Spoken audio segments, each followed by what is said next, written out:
Let me ask you a question. What kind of money goes on this card? Well, it is a bank-issued credit card. I also make debit cards that come in a different little flavor.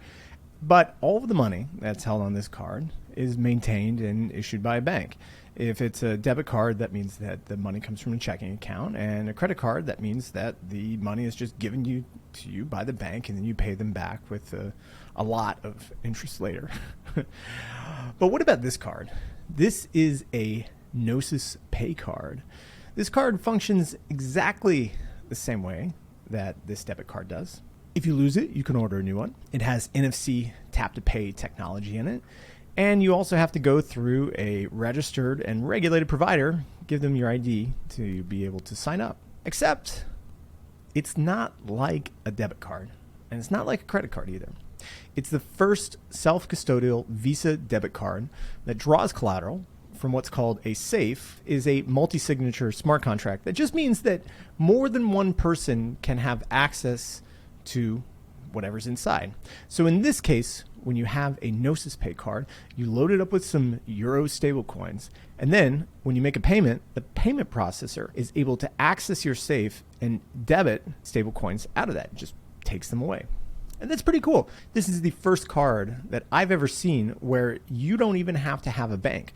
You can keep all of your money inside a stablecoin and then just use the card to draw down whenever you want. And this is why the Gnosis Pay card is illegal to issue inside the United States. When you give a bank some money, they give you back a liability in the form of a bank deposit. The bank has your money sitting on a balance sheet somewhere that it can do whatever it wants with it.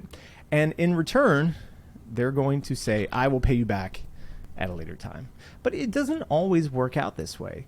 Recent bank failures at Silicon Valley Bank, Silvergate, and a few others show that banks do fail, especially in this time when interest rates are rising really quickly and banks are just really overexposed to treasuries and bonds. Banks are the primary issuers of commercial real estate loans. And in the past couple of years, we've radically changed how we move to and from the office. Now most people are working at home, just like me. It's almost strange to have to go into a giant steel office building filled with other people that commute hours at a time to come into work. It just doesn't make sense anymore. And so people just aren't using real estate in the same way that they were 3 to 4 years ago. And that's taken a massive toll on banks, as they are the primary issuers of all of these commercial real estate loans across the United States and globally. And so banks are facing a double whammy. First, from the rising interest rates is affecting their investment portfolios, and additionally from the commercial real estate sector. So it makes me worried a little bit about the safety of banks. Thankfully, I don't have a ton of money. I don't have hundreds of millions of dollars. I will say that. So the money that I put into the bank is typically covered by federal deposit insurance, which goes up to about $250,000. So I don't have to worry about anything. But there are people and companies that have way more than that. And so they potentially are exposed to whatever the banks have in their investment portfolio. Can we think of a better system? I think we have an answer. Stablecoins. PayPal just released their stablecoin a little while ago.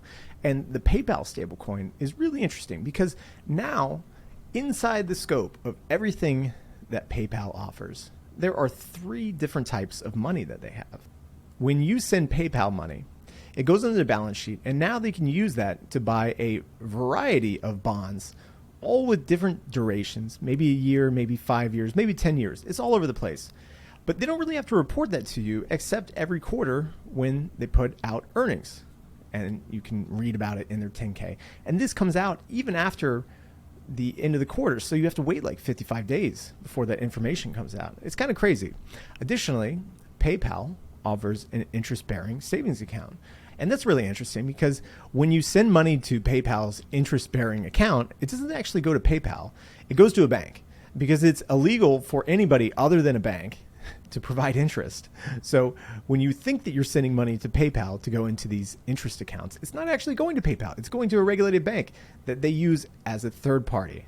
Now, PayPal is offering a stablecoin, PYUSD.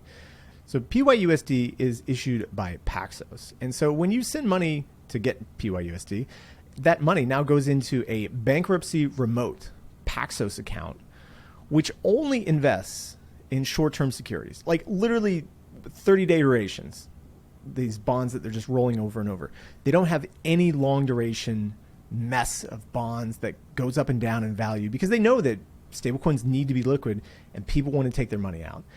And additionally, they have much stricter regulation around it. PYUSD is regulated by the New York Department of Financial Services, and so they have eyeballs on these stablecoins literally every second. They know what's going on with them. They're just totally transparent about everything. Plus, Paxos is publishing monthly attestation reports where they show the exact amount of securities they hold. They publish all those details. You can find it right on their website.